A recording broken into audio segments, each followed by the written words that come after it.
नमस्कार, शाम के 5 बजने को है। दंगल में आप सभी का स्वागत है। मैं हूं आपके साथ चित्रा त्रिपाठी। अदृश्य शत्रु मोदी की परीक्षा, दंगल में इसी पर हम बात करने वाले हैं। लेकिन शुरुआत इस वक्त की बड़ी खबर के साथ करेंगे। वीवी श्रीनिवास के दिल्ली पुलिस की पूछताछ पर सियासत तेज हो गई है। कांग्रेस ने भारतीय जनता पार्टी पर किया है पलटवार। कांग्रेस नेता सुरजेवाला ने बीजेपी पर हमला किया है। आपको बता दें, कांग्रेस का युवा चेहरा है वीवी श्रीनिवास, जो राजधानी दिल्ली और आसपास के इलाकों में लगातार मदद कर रहे हैं। लेकिन उसके मद्देनजर उनसे पूछताछ की गई है कि आखिर इतनी सामग्री वो कहां से ले आ रहे हैं मदद के लिए, जो लगातार चाहे ऑक्सीजन के सिलेंडर हो, रेमडेसिविर इंजेक्शन हो या फिर अन्य तमाम दवाइयां हो, उसको लेकर उनसे पूछताछ की गई है। लेकिन अब कांग्रेस पार्टी बीजेपी पर हमलावर हो गई है और उसका यह कहना है कि वीवी श्रीनिवास से आखिर पूछताछ क्यों। सीधा ये सवाल कांग्रेस पार्टी की ओर से पूछा गया है और साथ ही उन्होंने कहा है कि मोदी राज में पुलिस का दुरुपयोग हो रहा है। इसको लेकर राहुल गांधी ने भी अपनी टिप्पणी की है कि आखिर इस तरह की स्थिति क्यों पैदा कर रही है सरकार। इस खबर के बारे में आपको आगे भी और जानकारी देंगे, लेकिन उसके पहले बात अब दंगल में आज के बड़े मुद्दे की करेंगे। आज प्रधानमंत्री नरेंद्र मोदी ने कोरोना के खिलाफ जंग जीतने का भरोसा दिलाया है। उन्होंने कहा है कि भारतवासी कोरोना से लड़ेंगे और जीतेंगे। प्रधानमंत्री ने माना है कि दुश्मन अदृश्य है, बहुरूपिया है, लेकिन भारत हिम्मत हारने वाला देश नहीं। लेकिन जब एक तरफ प्रधानमंत्री कोरोना के खिलाफ लड़ाई को मजबूत करने की बात कर रहे हैं, तब देश में राजनीतिक जंग भी और तेज होती हुई चली जा रही है। यूथ कांग्रेस के अध्यक्ष श्रीनिवास वीवी से दिल्ली पुलिस ने पूछताछ की है, जिसे लेकर कांग्रेस पार्टी आग बबूला है। श्रीनिवास वीवी से पूछताछ इस बात को लेकर हुई है कि वो कहां से ऑक्सीजन और दवाइयां लोगों को पहुंचा रहे थे। कांग्रेस सांसद राहुल गांधी ने इस पूछताछ के खिलाफ कहा है कि बचाने वाला मारने वाले से बड़ा होता है। ऐसे में दंगल का सवाल है कि कोरोना पर आपस में लड़ेंगे तो कैसे जीतेंगे। साथ ही यह भी पूछेंगे कि जब राजनीति का यह हाल है तो क्या प्रधानमंत्री मोदी का कोरोना से लड़ने का भरोसा कामयाब हो पाएगा। आज की बहस शुरू करें, उसके पहले यह रिपोर्ट देखिए।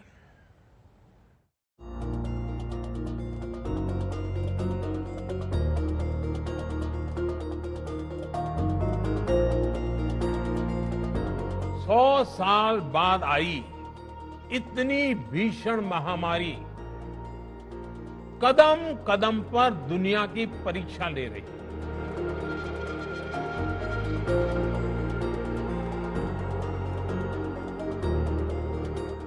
बीते कुछ समय से अनेकों लोग जिस दर्द से गुजरे हैं, तकलीफ से गुजरे हैं, वो मैं भी उतना ही महसूस कर रहा हूं। दूसरी लहर में कोरोना के हमले के बाद प्रधानमंत्री नरेंद्र मोदी पहली बार इस तरह से भरोसा देने आए हैं। अप्रैल में राष्ट्र के नाम संबोधन में मोदी ने यह तो कहा था कि अब की बार कोरोना तूफान बनकर आया है, लेकिन आज उन्होंने कोरोना से जंग में देश की जीत का भरोसा दिया। भारत हिम्मत हारने वाला देश नहीं है। न भारत हिम्मत हारेगा और न कोई भारतवासी हिम्मत हारेंगे। हम लड़ेंगे और जीतेंगे। प्रधानमंत्री मोदी के मुताबिक कोरोना से जंग में देश के सामने जो चुनौतियां आई हैं, उससे निपटा जा रहा है। देश का प्रधान सेवक होने के नाते आपकी हर भावना का मैं सहभागी हूं। कोरोना की सेकंड वेव से मुकाबले में संसाधनों से जुड़े जो भी गतिरोध थे, वो तेजी से दूर किए जा रहे हैं। युद्ध स्तर पर काम करने का प्रयास हो रहा है। बीते कुछ दिनों में कोरोना को लेकर कई फैसले हुए। गुरुवार को ही सरकार ने वैक्सीनेशन का अपना प्लान भी देश को बताया है। लेकिन सरकार जितना भरोसा देने की कोशिश कर रही है, कांग्रेस जैसे विपक्षी दल उतने ही तेज हमले कर रहे हैं। खासकर वैक्सीनेशन की नीति को लेकर सरकार पर उंगलियां उठाई जा रही हैं। अभी 2 दिन पहले ही 12 विपक्षी दलों के नेताओं ने प्रधानमंत्री मोदी को चिट्ठी लिखकर 9 मांगों के साथ सरकार के रवैये पर सवाल खड़ा किया है। इस बीच यूथ कांग्रेस अध्यक्ष श्रीनिवास बीवी से दिल्ली पुलिस की पूछताछ का मामला भी खाई चौड़ी कर सकता है। दिल्ली पुलिस ने श्रीनिवास बीवी से संकट के समय में उनके पास मौजूद रही ऑक्सीजन सिलेंडर्स और दवाइयों के सोर्स को लेकर पूछताछ की है। श्रीनिवास बीवी सोशल मीडिया पर सक्रिय रहकर जरूरतमंदों को मदद पहुंचा रहे थे। अब राहुल गांधी ने ट्वीट करके कहा है, बचाने वाला हमेशा मारने वाले से बड़ा होता है। देश के हर व्यक्ति को निर्णय करना पड़ेगा कि क्या मुसीबत में ऑक्सीजन पहुंचाना अपराध है, क्या रेमडेसिवियर का इंजेक्शन लेने में मरते हुए व्यक्ति की मदद करना अपराध है। लगता है नरेंद्र मोदी जी ने कहा कि हाँ ये अपराध है, इसीलिए आज भारतीय राष्ट्रीय युवा कांग्रेस के कार्यालय में बी श्रीनिवास जी और युवा कांग्रेस की पूछताछ के लिए दिल्ली पुलिस को अमित शाह जी और नरेंद्र मोदी जी ने भेजा है। श्रीनिवास से पहले आप नेता इमरान हुसैन भी ऑक्सीजन सिलेंडर्स की होर्डिंग को लेकर घिर चुके हैं। आज तक ब्यूरो। अब जब आपस में इस तरह से लड़ेंगे तो कोरोना से कैसे लड़ पाएंगे, ये अपने आप में बड़ा सवाल है। इन सब के बीच राजनीति भी जोरों पर लगातार जारी है। इसी मुद्दे पर हम दंगल की शुरुआत करते हुए तारुफ करवा देते हैं उन मेहमानों से जो इस वक्त हमारे साथ जुड़ चुके हैं। लाइव आप देख रहे हैं डॉक्टर संबित पात्रा, जो कि प्रवक्ता है राष्ट्रीय भारतीय जनता पार्टी के। कांग्रेस पार्टी के राष्ट्रीय प्रवक्ता रोहन गुप्ता जी इस वक्त हमारे साथ मौजूद हैं। जेडीयू की ओर से प्रवक्ता अजय आलोक हमारे साथ जुड़ चुके हैं और साथ ही समाजवादी पार्टी की ओर से आशुतोष वर्मा जी हमारे साथ जुड़ चुके हैं। लेकिन सबसे पहले संबित पात्रा जी, शुरुआत आपसे ही करते हुए, चूंकि वीबी श्रीनिवास से पूछताछ को लेकर राजनीति काफी ज्यादा तेज हो गई है और अब तो राहुल गांधी ने सीधे सीधे ये आरोप लगाते हुए ट्वीट किया है कि बचाने वाला हमेशा मारने वाले से बड़ा होता है। सीधा हमला सरकार पर। चित्रा जी, चलिए मैं फैक्ट्स रखता हूं, अब आप ही डिसाइड करिएगा सही है या गलत है। मई 4 तारीख को एक डॉक्टर हैं, डॉक्टर दीपक सिंह, जो हृदय फाउंडेशन चलाते हैं, काफी जाना माना फाउंडेशन है। उन्होंने दिल्ली हाईकोर्ट के सामने एक याचिका, जिसको PIL कहा जाता है, वो पिटीशन दाखिल किया। जस्टिस थे जस्टिस विपिन सांघी और जस्टिस रेखा पाली। और इन डॉक्टर साहब ने कहा कि एक पॉलिटिशियन और मेडिसिन विक्रेताओं का एक माफिया है, क्योंकि पॉलिटिशियन लोग तो ट्विटर के माध्यम से मदद कर दे रहे हैं मगर आम आदमी मदद नहीं कर पा रहा है। तो इस पर जांच होनी चाहिए। और एक 12 से 14 लोगों की लिस्ट दी गई, जिसमें बीवी श्रीनिवास जी का भी नाम है, जिसमें गौतम गंभीर जी का भी नाम है, कई भारतीय जनता पार्टी और कई कांग्रेस और गैर कांग्रेस के भी लोगों का नाम है कि आप इन सब के बारे में जांच करिए। ये दिल्ली हाईकोर्ट को बताया गया।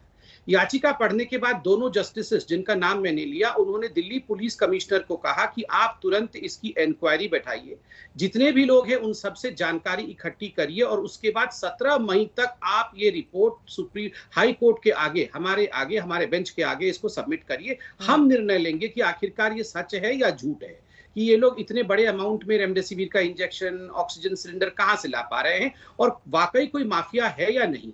तो आप बताइए। गौतम गंभीर जी से भी पूछताछ हुई। आज हरीश खुराना, जो दिल्ली के प्रवक्ता हैं हमारे, उनके घर में भी जाके पुलिस ने पूछताछ की। श्रीनिवास जी से भी पूछताछ की। बाकी भी कुछ नेता हैं, उनके साथ भी पूछताछ हो रही है। तो यहाँ अफरा तफरी क्या हो रहा है? मैं बोल रहा हूँ कि क्या हाईकोर्ट की जस्टिसेस की बात को दिल्ली पुलिस को मानना नहीं चाहिए? अगर कांग्रेस को ऐसा लगता है तो कह दे। हाईकोर्ट के आदेश पर अगर पूछताछ हो रही है, जिसमें भारतीय जनता पार्टी के भी कई नेताओं के नाम है जो लगातार सोशल मीडिया के माध्यम से उन तक मदद मांगी जा रही है, तो वो मदद कर रहे हैं, तो फिर कांग्रेस पार्टी इसको लेकर इतनी ज्यादा आग बबूला क्यों हो गई है? देखिए चित्रा जी, आज जिस प्रकार से बड़े दिनों बाद प्रधान सेवक टीवी पर आए और कहा कि हमारा अदृश्य शत्रु है, शत्रु तो अदृश्य है वो सब जानते हैं चित्रा जी, पर प्रधान सेवक भी अदृश्य थे ये भी देश ने जान लिया। आज देश में पूरे देश ने देखा कि ऑक्सीजन के लिए तड़पता मरीज हो या रेमडेसिविर के बिना तड़पता मरीज हो या वेंटिलेटर के बिना बिलखते लोग हो या श्मशान की लाइनें हो या जिस प्रकार की परिस्थिति पूरे देश में हुई है, पूरे देश ने देखा कि सरकार पूरी तरह से गायब थी। आज ना काम करेंगे ना करने देंगे, ना करेंगे ना करने देंगे। अब आग बबूले की बात नहीं है, जो काम कर रहा है उनको पसंद नहीं है। उनको लगता है कि जिस प्रकार से पूरे देश में परिस्थिति हो रही है, जहां पे प्रधानमंत्री जी को रहना चाहिए था, आज प्रधानमंत्री जी ने देश का भरोसा तोड़ दिया है चित्रा जी। पूरे देश ने देखा कि जहां सरकार को हाजिर रहना चाहिए था वहां कांग्रेस मदद कर रहा है, वो भी उनसे देखा नहीं जाता। वो उनको ये जानने जा रहे हैं कि ये लोग कर कैसे पा रहे हैं। अरे उसके लिए नियत चाहिए। भाजपा को समझना होगा कि अगर नियत में खोट नहीं होगी तभी जाके वो लोग देश की मदद कर पाएंगे। रोहन जी, उन्होंने कहा कि गौतम गंभीर, हरीश खुराना ने खुद ही अपना वीडियो जारी करके बताया है कि उनसे भी पूछताछ हुई है। फिर इतना हंगामा किस बात को लेकर, अगर हाईकोर्ट की ओर से आदेश आता है तो तब आप नहीं आए, और आप जब आपको लगा कि हाँ। वेव जो दूसरी वेव है, हम तीसरी वेव की तरफ जा रहे हैं, तब आप संदेशा देने आ गए देश को। शर्म आनी चाहिए आपको। कौन सा प्रधान सेवक, काई का भरोसा, पूरे देश का भरोसा आपने तेरा है और पूरा देश आपसे जवाब मांग रहा है। और जैसे राहुल गांधी जी ने कहा उनके सिपाही कि बचाने वाला मारने वाले से बड़ा होता है, यही संदेश के साथ कांग्रेस का हर साथी चलेगा। और जब तक देश की जनता परेशान है, और चित्रा जी आप जानते हैं हम विपक्ष में हैं, पर हमारी नीयत में खोट नहीं है। हम लोग जानते हैं कि हमारी नीयत में खोट नहीं, और इसीलिए हम मदद कर पा रहे हैं, और वो भी भाजपा को। संबित पात्रा जल्दी से जवाब दीजिए, फिर बाकी मेहमानों के पास। रेड राज चल रहा है, कांग्रेस पार्टी का यह भी आरोप है, और रोहन जी ने जो बातें कही उस पर आपकी टिप्पणी। देखिए चित्रा जी, आपने एक टेक्निकल सवाल पूछा और जनता यहाँ पर बिल्कुल उन्होंने दोनों को सुना है। मैंने एक टेक्निकल उत्तर दिया। हाई कोर्ट ने दिल्ली के पुलिस कमिश्नर को 17 मई तक पूरी तरह से जांच करके रिपोर्ट सबमिट करने के लिए कहा। बीजेपी के भी नेताओं का नाम है, हम हल्ला नहीं मचा रहे हैं क्योंकि हम सत्य के राह पे हैं, और हम ये भी मानते हैं कि बीवी श्रीनिवास भी अच्छे राह पे ही होंगे, उनको भी हल्ला मचाने की आवश्यकता नहीं है। देश का कानून है, हाईकोर्ट सर्वमान्य होता है। देखिए, मैंने जिस प्रकार से समझाया, क्या कांग्रेस पार्टी उसको समझा सकती है? नहीं समझा सकती है, वो केवल हल्ला मचा रही है। जिस समय विपत्ति आती है उस समय एक एक करके विषयों को सुलझाने की आवश्यकता है, उलझाने की आवश्यकता नहीं। और बार बार कहाँ था सेवक, कहाँ है सबक, कहाँ आ गया? देखिए चित्रा जी, विनम्रता के साथ मैं कहूंगा, ट्विटर पे सरकार चलाना, ट्विटर पे बैठ के ये सब की वैक्सीन नहीं होना चाहिए, वैक्सीन होना चाहिए, आप डिसेंट्रलाइज कर दीजिए, डिसेंट्रलाइज क्यों कर दिया, और जमीन पे वास्तविक रूप से लड़ना। मैं आपको एक उदाहरण दे रहा हूँ। रेमडेसिविर का इंजेक्शन हिंदुस्तान में केवल 20 प्लांट में प्रोडक्शन होता था। एक रात में 58 प्लांट्स खोल दिए गए रेमडेसिविर के इंजेक्शन के। एम्फोटेरिसिन बी, जो म्यूकोरमाइकोसिस, जो ब्लैक फंगस के खिलाफ लड़ाई होती है, पूरे विश्व में मात्र 1700, मतलब जो मैन्युफैक्चरिंग विश्व में, इंडिया में नहीं होता है, इंडिया का कोटा वर्ष में केवल 1700 का होता है। ठीक है, रातों रात उसको 2 लाख तक बढ़ा देना, ये सब चीजें। देखिए, मैं बिल्कुल चिल्लाना नहीं चाहता क्योंकि ये सारी चीजें, एम्फोटेरिसिन बी, रेमडेसिविर, ऑक्सीजन के लिए कल तक हम लड़ रहे थे। आज आप बताइए, दिल्ली में ऑक्सीजन में स्टोरेज कैपेसिटी नहीं होने के कारण यही दिल्ली बोल रही है कि हमारे पास बहुत ऑक्सीजन हो गया, अब ऑक्सीजन अपने पास रखिए। ये सारी मैनेजमेंट क्या लग रहा है आपको? कौन कर रहा है? ये राहुल गांधी जी कर रहे हैं? बिल्कुल नहीं। और श्रीनिवास जी की तो मैं प्रार्थना कर रहा हूं, मैं तो चाहता हूं कि सीडब्ल्यूसी श्रीनिवास जी को ही, अच्छे आदमी है, मदद कर रहे हैं, उनको अगला अध्यक्ष बनाए कांग्रेस पार्टी का। हम स्वागत करते हैं, हमें कोई आपत्ति नहीं है श्रीनिवास चित्रा जी। हाँ रोहन जी जल्दी से बोल लीजिए, अजय आलोक और आशुतोष जी, उसके बाद में फौरन आपके पास आऊंगी, बोलिए। चित्रा जी, काफी दिनों से हम लोग इन मुद्दों पे, ऑक्सीजन, वेंटिलेटर पे कर रहे हैं, और ये जो भाजपा के प्रवक्ता हर बार कागज दिखा के आ जाते हैं। मुझे लगता है ये एक शर्म, एक संवेदनशीलता का मामला, और शर्म आनी चाहिए शासक पार्टी को कि वो एक्सप्लेनेशन दे रही है। और चित्रा जी, पूरे देश ने जो मंजर देखा है पिछले दिनों, कैसे भूल सकते हैं हम लोग? कैसे पूरे परिवारों ने अपने अपने प्यारे सदस्य गंवाए हैं, और ये सरकार कुछ नहीं कर पाई। आज ये एक्सप्लेनेशन दे रहे हैं ऑक्सीजन का। उनकी सबसे बड़ी गलती ये रही चित्रा जी की दूरदर्शिता नहीं थी कि जब हमको जो कष्ट बीते दिनों पूरे देश ने महसूस किया है, उसको मैंने भी महसूस किया है और कर रहा हूं। चित्रा जी, आप लोग पीएम के टीवी पर आने का इंतजार कर रहे थे, आज उन्होंने विस्तार से बातचीत भी की, क्या संतुष्ट नहीं है उससे आप लोग? जिन्होंने अपने परिवार के सदस्य गवाए, क्या पीएम के संदेश से वापस आ जाएंगे? तो मैं पीएम के साथ खड़ा हूं। ऐसा क्यों हुआ भारत में? क्यों सिर्फ भारत में 4 लाख से ज्यादा केस है? क्यों सिर्फ भारत में 4000 से ज्यादा मृत्यु हो रही है? क्योंकि ये सरकार पूरी तरह विफल रही दूसरे वेव को एंटीसिपेट करने में। वो लोग अपने प्रचार में व्यस्त थे और पूरा देश लग रहा था। और आज जो परिस्थिति हुई है, सिर्फ प्रचार में व्यस्त रही सरकार। ठीक है, अब इसके बाद में बाकी के अपने दोनों मेहमानों के पास जाना चाहूंगी। ठीक है, जिम्मेदार मानता हूं। ठीक है, चित्रा जी, हो गया हो तो मैं उत्तर दे दूं। सत्ताधारी पार्टी होने के नाते बीजेपी की जिम्मेदारी तो बनती है ना संबित पात्रा। अब हम कितना भी अफसोस करें, लेकिन जिनके लोग मारे गए हैं उनके परिवार को ढांढस कैसे बधाया जा सकता है? शब्द तो उसके लिए कम पड़ जाते हैं। बिल्कुल, देखिए चित्रा जी, हमारा बिल्कुल रिस्पॉन्सिबिलिटी है। इसीलिए आप देखिए, हमारे बोलने के तरीके में और अपोजिशन पार्टीज के बोलने के तरीके में फर्क है। आप हमसे बिल्कुल आधी रात तक सवाल पूछिए, हम जवाब देने के लिए बाध्य हैं। जनता ने चुना है हमें। चित्रा जी, आपने सवाल पूछा कि केवल क्या शब्दों के कहने से हम ढांढस बंधा पाएंगे? बिल्कुल नहीं, शब्दों के कहने पे ढांढस नहीं बंधा पाएंगे। देखिए, यहाँ बार बार आक्षेप लगाया जा रहा है आपने एंटीसिपेट नहीं किया। आप बताइए चित्रा जी, 7 चिट्ठियां जनवरी के महीने में, उसके बाद 7 चिट्ठियां फरवरी के महीने में राज्यों को लिखी गई थी कि आप लोग सारा कुछ फॉलो करिए, आप एंटीसिपेट करिए कि एक सेकेंड वेव भी आने वाला है, इंफ्रास्ट्रक्चर रैंप अप करिए। क्या यह हकीकत नहीं है कि इंडस्ट्रियल ऑक्सीजन को कैसे लिक्विड मेडिकल ऑक्सीजन में परिवर्तित किया जाए? इसका चिट्ठी राज्यों को 1 साल पहले दिया गया था। और मैं तो भूल जाइए बीजेपी आज ही गोवा में 13 लोगों की ऑक्सीजन की कमी की वजह से मौत हो गई है। किसकी सरकार है संबित पात्रा? अगर राज्यों को चिट्ठी लिखी गई थी तो फिर आप अपने बीजेपी शासित राज्यों का उदाहरण दीजिए ना।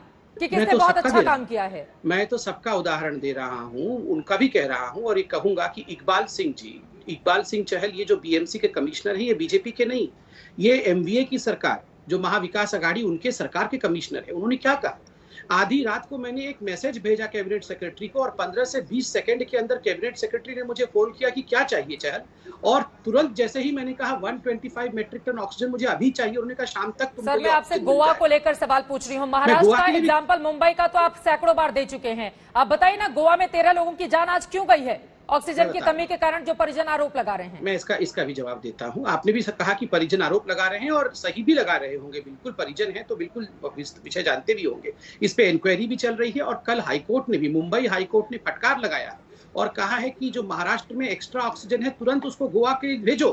गोवा के ऑक्सीजन के बहुत बड़े खेप को महाराष्ट्र में क्यों रोका गया है? क्या इससे जान वापस आ जाएगी? कल आपने रोका क्यों हुआ था गोवा के ऑक्सीजन को महाराष्ट्र में?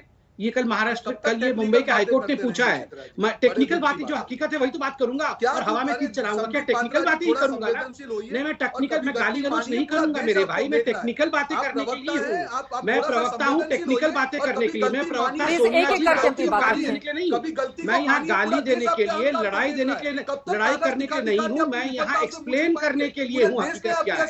अभी बीवी श्रीनिवास को लेकर आप झूठ फैला रहे थे, पकड़ में आ गए तो बीवी श्रीनिवास के बारे में बात ही नहीं कर रहे हैं। अभी ऑक्सीजन को लेकर झूठ फैला रहे थे, पकड़ में आ गए तो चिल्लाई रहे हैं। तो आप चिल्लाते रहे, गवा चुकी है। नहीं, राहुल गांधी तो पूरे विश्व में भरोसा पा गए ना। आप बैठिए, रेमडेसिविर का प्रोड्यूसर है, वेंटिलेटर का प्रोड्यूसर है, वैक्सीन का प्रोड्यूसर है, क्यों मर रहे हैं? 200 वेंटिलेटर जो है राजस्थान में इन्होंने कमरे में बंद करके रखा हुआ था। 200 वेंटिलेटर इन्होंने राजस्थान में किराए पे लगा दिया। किराए पे लगा दिया। पीएम केयर का वेंटिलेटर किराए पे लगा दिया इन्होंने। पीएम केयर का वेंटिलेटर क्या किराए पे लगा दिया? मतलब इस प्रकार के ये क्रिमिनल्स है, क्रिमिनल्स है। पूरे देश ने आपका असली चेहरा देख लिया है। मैं बिल्कुल ठीक है, जरा ये तो मैं से बाहर निकलते हैं।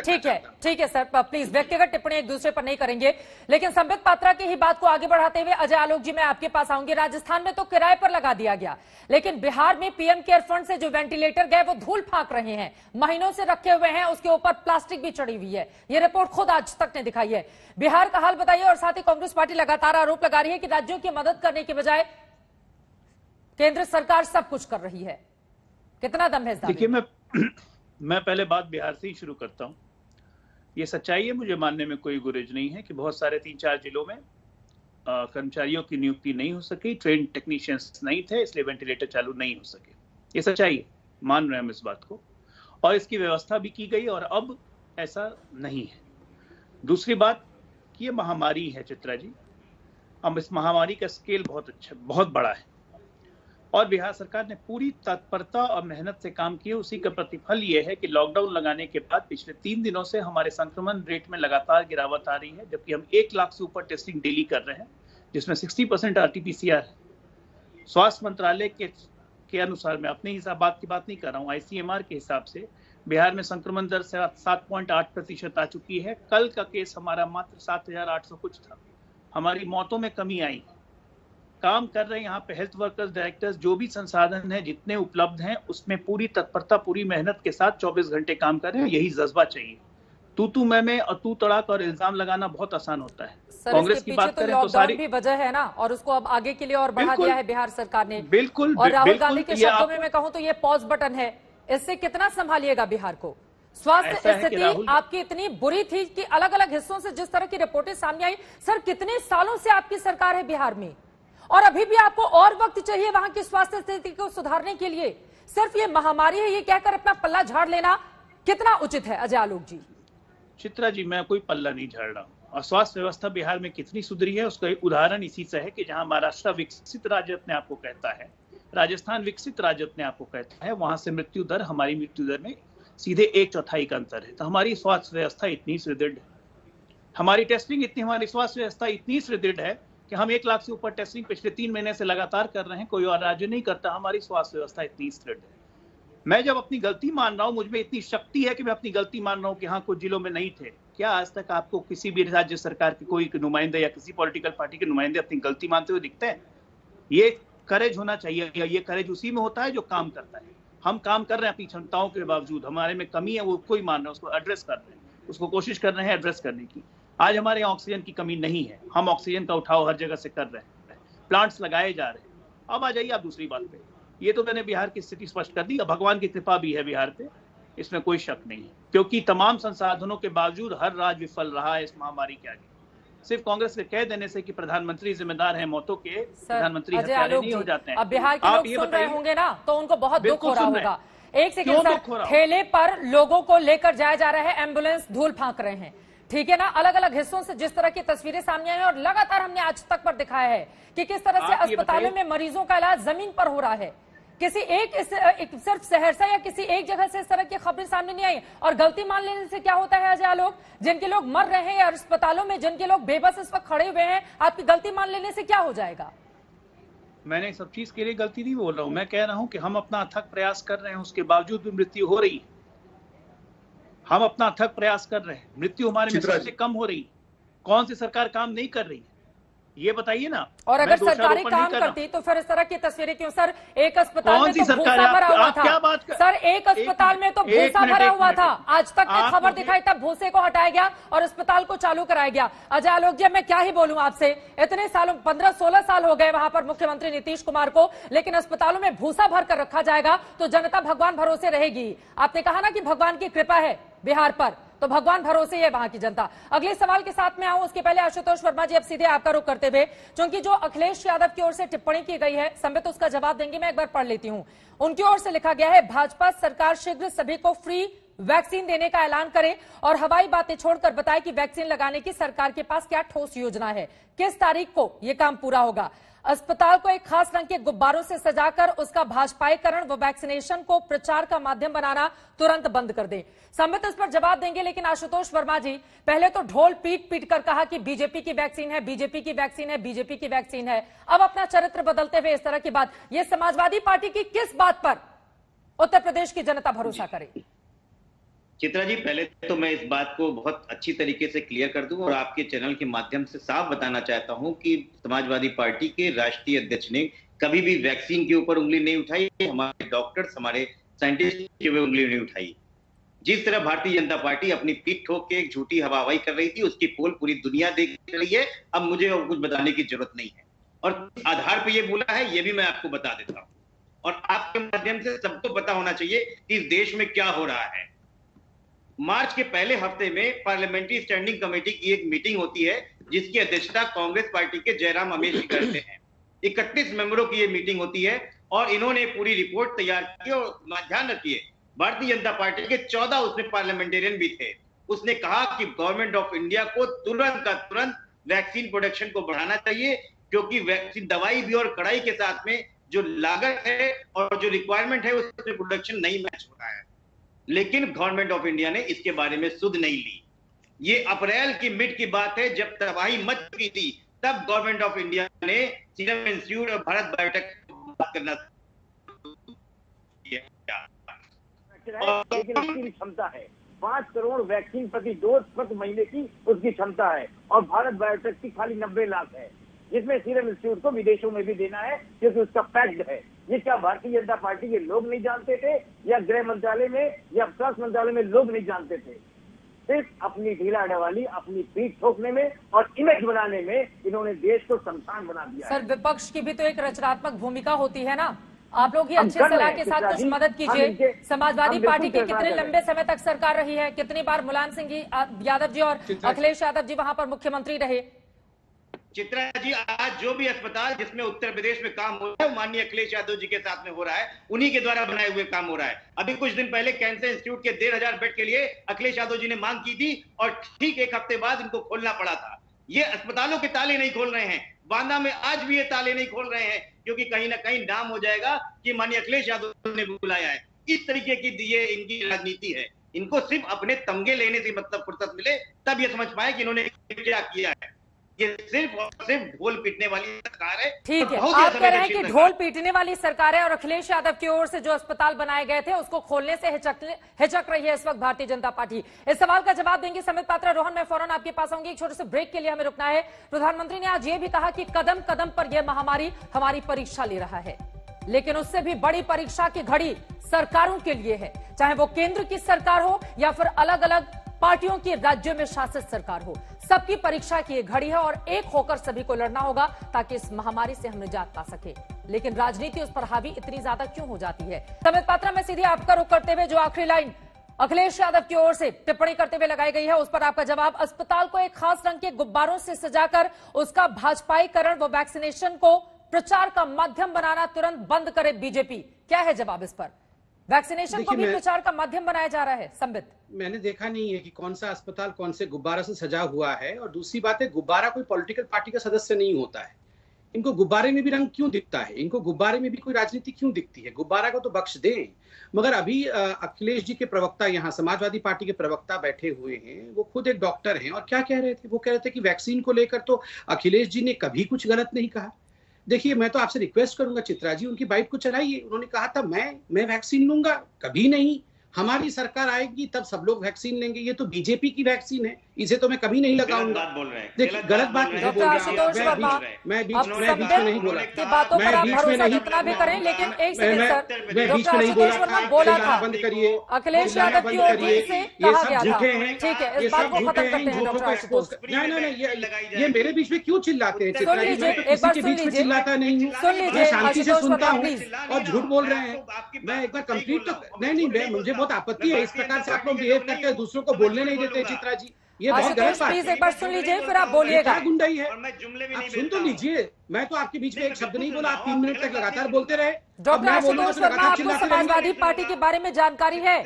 नहीं, एक second sir. Doctor Ashutosh Verma, आप गलत बात पर मत बोलिएगा, लेकिन आप डॉक्टर हैं, मैं आपसे बहुत जिम्मेदारी से सवाल पूछ रही हूँ। समाजवादी पार्टी के बारे में आपके पास जानकारी है? और अगर है तो फिर इस लाइन को आप कैसे खारिज कर सकते हैं कि अखिलेश यादव की ओर से ये बातें नहीं बोली गई थी? इस सवाल के साथ तो मैं आपके पास आई थी ना। बिल्कुल बोला था सर, बिल्कुल बोला था। गलत बयानी कर रहे हैं आप, गलत बयानी कर रहे हैं आप। वापस चलाइए। आपके कहने से नहीं चलाने जाऊंगी मैं कि क्या चलाइए क्या नहीं चलाइए। जब फ्री में नहीं तो आप गलत नहीं। उनकी ओर से यही कहा गया था कि ये बीजेपी की वैक्सीन है और जब हमारी सरकार आएगी तब मैं लगवाऊंगा। गलत बयानी बंद कीजिए। ठीक है, समित पात्रा से जवाब लेते हैं, फिर उसके बाद बोलिएगा। देखिए, ये चिल्लाते रहेंगे। प्लीज सर, आशुतोष जी, ये झूठ बोलने का आरोप आप नेता आपस में लगाइए। एंकर के ऊपर मत टोपी ट्रांसफर कीजिए प्लीज। मैं बोलूंगी और आप यहाँ पर झूठ बोल रहे हैं। आप झूठ बोल रहे हैं। अब संबित पात्रा की बात सुनिए। अब ये बोलने देंगे तभी मैं बोलूंगा। यही तो बात है ना कि इतने पलट रहे हैं आप लोग कि समझ में नहीं आ रहा है। लेकिन जिस बयान का मैंने जिक्र किया वो 100% सच है। प्लीज आशुतोष वर्मा जी, एक सेकंड शांत रहिए, उनका जवाब दीजिए, फिर मैं आ रही हूँ आपके पास। फिर भाई झूठ बोल रहे हैं आप। डॉक्टर आशुतोष वर्मा, फिर मैं बहुत जिम्मेदारी से कह रही हूँ कि आपके पास अपने नेता को लेकर जानकारी की कमी है, प्लीज उसको सुदृढ़ कीजिए। संबित पात्रा, गूगल में चेक कीजिए। आशुतोष वर्मा, मैं फौरन आ रही हूं 2 मिनट के बाद आपके पास। इस बयान को डालिए, चेक कीजिए, फिर मैं फौरन आ रही हूं। संबित, अपनी बात पूरी कीजिए। गुब्बारों, देखिए गुब्बारा तो किसी भी कलर का हो, लेकिन वैक्सीनेशन को प्रचार का माध्यम क्यों बनाया जा रहा है, ये सवाल तो महत्वपूर्ण है ना डॉक्टर संबित? वैक्सीनेशन को कोई प्रचार का माध्यम नहीं बना रहा है, मगर मैं इतना कहना चाहूंगा, वैक्सीनेशन, चाहे जो बच्चों को वैक्सीनेशन दिया जाता है, चाहे अभी जो कोरोना का वैक्सीनेशन चल रहा है, वैक्सीनेशन सेंटर को अच्छे तरह से प्रोजेक्ट किया जाता है, उसको स्वच्छ रखा जाता है, उसको एक स्माइलिंग स्ट्रक्चर के साथ, एक खुशनुमा एनवायरनमेंट के साथ अट्रैक्ट करने के लिए रखा जाता है, ताकि लोग बड़े तादाद में वहां आए, उस खुशनुमा एनवायरनमेंट में आए, अपने आप को सुरक्षित महसूस करें और वैक्सीनेट होकर जाएं। इसलिए बड़े नेता भी कॉल करते हैं, जैसे कि प्रधानमंत्री जी ने अपने वैक्सीनेशन के पूरे प्रोसेस को उन्होंने ट्विटर पे डाला, फेसबुक पे डाला, टीवी पे दिखाया गया, ताकि लोगों के मन में भरोसा आए।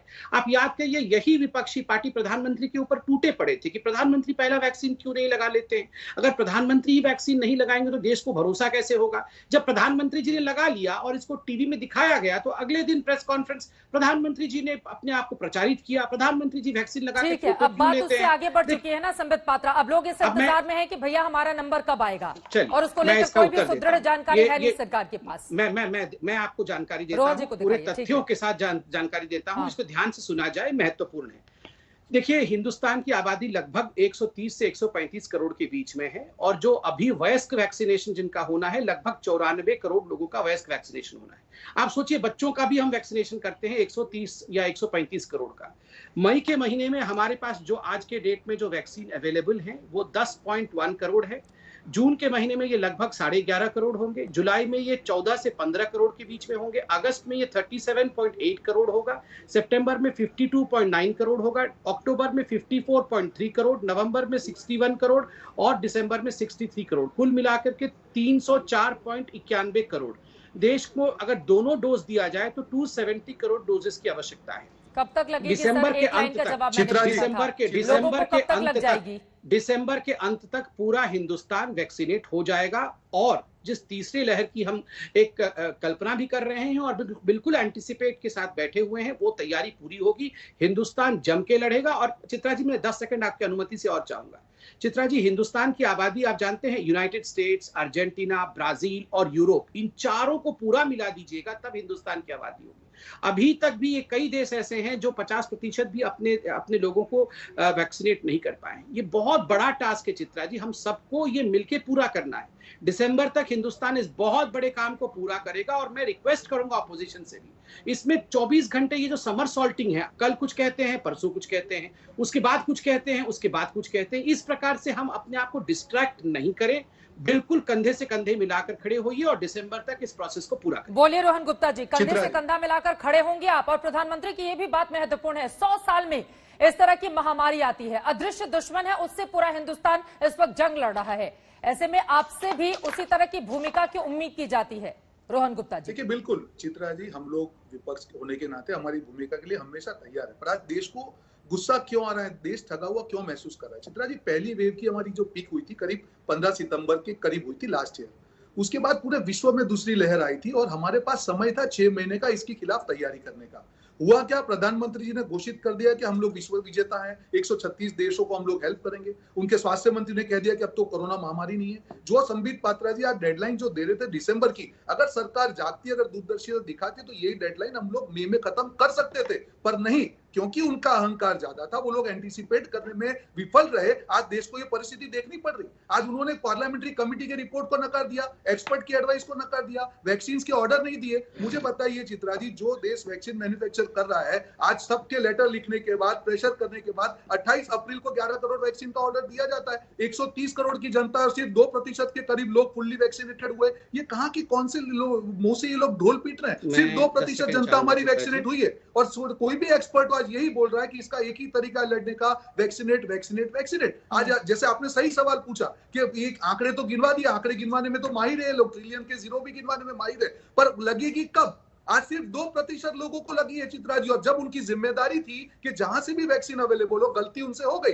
जहां से भी वैक्सीन अवेलेबल हो उसको लेकर राज्यों को दी जाए, उसमें भी राज्यों के ऊपर डाल दिया उन्होंने। ये सवाल तो महत्वपूर्ण है ना डॉक्टर संबित, अगर 5 महीने में 18 करोड़ लोगों को वैक्सीन लगी है तो आपने खुद ही कहा कि 95 करोड़ लोग हैं और 18 साल से कम उम्र के बच्चों को या फिर युवाओं को आप छोड़ दीजिए, तो फिर तो अगर इसी रफ्तार से चलता रहा तो न जाने कितना वक्त लग जाएगा, फिर दिसंबर तक की डेडलाइन कैसे पूरी होगी?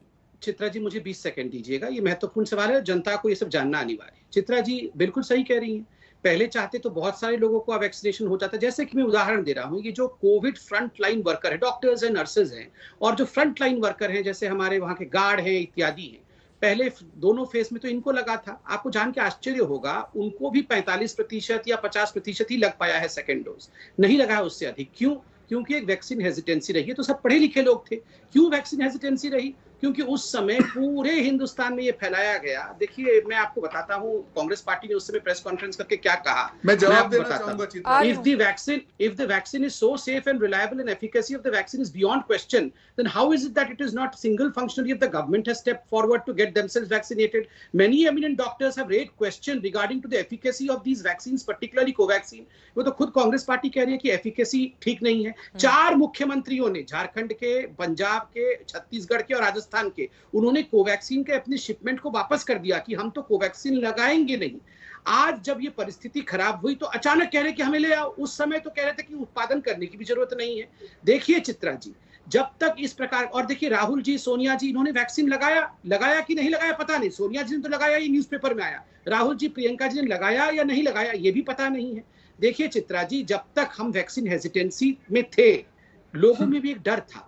आज लोगों को लग रहा है कि वैक्सीनेशन बिल्कुल होना चाहिए और इसीलिए देखिए पूरे प्रोडक्शन के साथ दिसंबर तक ये हो जाएगा। मैं इतना ही कहना चाहता हूँ। ठीक है, बाकी के दो लोग भी हमारे साथ जुड़े हुए हैं सपा और जेडीयू से। जल्दी से मैं रोहन जी से एक 10 सेकंड का सवाल मैं रोहन जी से एक 10 सेकंड का सवाल पूछना चाहता हूँ। रोहन जी, आपकी इजाजत हो तो मैं जवाब दूंगा। रोहन जी, मैं चिल्ला नहीं रहा हूँ। रोहन जी, एक प्यार से 10 सेकंड का सवाल पूछना चाहता हूँ चित्रा जी की अनुमति से। चित्रा जी, अनुमति से 10 सेकंड, केवल 10 सेकंड, 5 सेकंड में पूछ लीजिए। संबित आपसे सवाल पूछ रहे हैं, रोहन गुप्ता जी सुनिए। हाँ ठीक है, मैं चित्रा जी मैं जल्दी से, ठीक है चित्रा जी, मैं सिर्फ कांग्रेस पार्टी से इतना पूछना चाहता हूँ कि कांग्रेस पार्टी ये नवनीत कालरा को बचाना क्यों चाहती है, जिसके पास आज कॉन्सेंट्रेटर के होर्डिंग का केस है, उसको बचाने के लिए कांग्रेस पार्टी वकीलों को क्यों कर रहा है?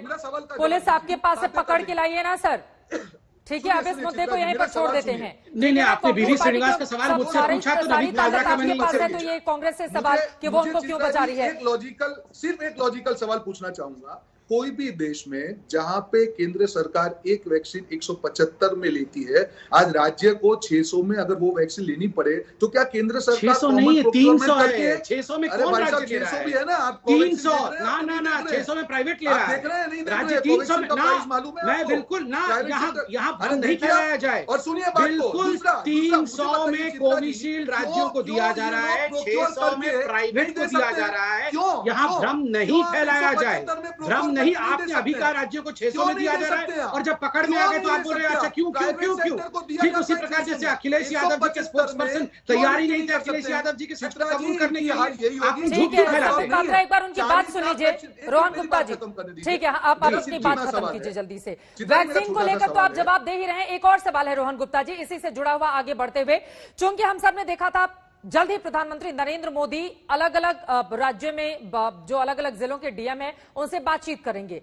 कांग्रेस पार्टी इसको भी लेकर हमलावर है। उसका यह कहना है कि दरअसल ये संघीय ढांचे पर प्रहार है, तो चित भी मेरी पट भी मेरी, इस तरह से तो नहीं चलेगा ना रोहन गुप्ता जी? नहीं, बिल्कुल नहीं। देखिए, यहाँ पे बात जब मैंने वैक्सीन की कई बार भाजपा प्रवक्ता कहा गया कि डिसेंट्रलाइज डिस्ट्रीब्यूशन की बात थी। प्रोक्योरमेंट को क्यों डिसेंट्रलाइज करेंगे? अगर एक चीज मुझे 175 रुपए में मिल रही है तो मैं क्यों 300 या 600 में उसको खरीदूंगा? कोई लॉजिक नहीं है उसका। संबित पात्रा जी ने अभी वैक्सीन हेजिटेशन की बात की, जहां पे इन्होंने टीका उत्सव का डिक्लेरेशन किया, 40 लाख टीके लग रहे थे, आज 20 लाख के करीब लग रहे हैं। आज जब पूरा देश परेशान है तो क्या कोई हेजिटेंट होगा? दूसरा, 6 करोड़ टीके आप एक्सपोर्ट कर चुके, अगर वो टीके देश के लिए होते तो 1 महीने तक रोज के 20 लाख के हिसाब से 40 लाख टीके आज भी लग रहे होते और देश बच सकता था। पर नहीं, उनको अपनी वाहवाही करवानी थी, ढोल पिटवाना था। चित्रा जी, प्राथमिकता हमेशा रही कि हर चीज बाकी के दो मेहमान भी हमारे साथ जुड़े हुए हैं, इस वजह से जल्दी क्लोजिंग करने के पहले मैं उनका कमेंट, अजय आलोक जी, अगर राजनीति इतनी ज्यादा हावी रहेगी तो फिर कोरोना से कैसे लड़ेंगे?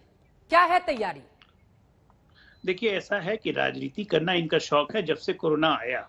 अगर आप याद कर लीजिए, कांग्रेस पार्टी को फर्स्ट वेव से ही राजनीति कर रही है। लॉकडाउन क्यों लगाया, दूसरी बार कहा लॉकडाउन क्यों नहीं लगाया केंद्र ने, उसके बाद एक पर एक ये लगातार राजनीति करें, इनका चरित्र जान चुकी है। मैं अभी दोषारोपण की जगह मुझे ज्यादा उम्मीद है कि हम लोग जो पार्टी सत्ता में है, चाहे कांग्रेस पार्टी भी अपने राज्य में, अभी काम कर लें, थोड़ा वेव को हरा लेते हैं। आशुतोष वर्मा जी, क्लोजिंग कमेंट आपका। ठीक है सर, आशुतोष वर्मा जी। देखिए चित्रा जी, मुझे लगता है कि ये संबित पात्रा जी और भारतीय जनता पार्टी आंकड़ों की बात करती है, लेकिन आज ये बता नहीं पाएंगे कि देश में भारत किस स्थान पे खड़ा है टीकाकरण पे। अगर इनको पता है तो ये बता दें, और ना हो तो एक बार सर्च कर लें।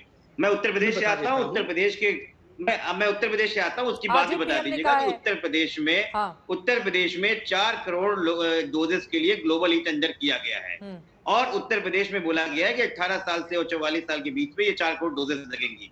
मैं माननीय मुख्यमंत्री जी से, उत्तर प्रदेश की सरकार और भारतीय जनता पार्टी से लोग पूछना चाहता हूं, क्या आपके पास आंकड़े नहीं है कि उत्तर प्रदेश में 18 से 44 साल के बीच में 10 करोड़ से ऊपर लोग हैं? ठीक है, आपकी बात में समझ गई, यानी कि सरकार आंकड़ों की बाजीगरी कर रही है। इन सबसे निकलना होगा। यकीनन महामारी का ये एक ऐसा वक्त है जब आपस में मिलकर चलना होगा ताकि इसको जल्द से जल्द हम रोक पाए, क्योंकि ये एक दूसरे से लड़ने का वक्त नहीं है, एक दूसरे के साथ मिलकर कोरोना को खत्म करने का वक्त है।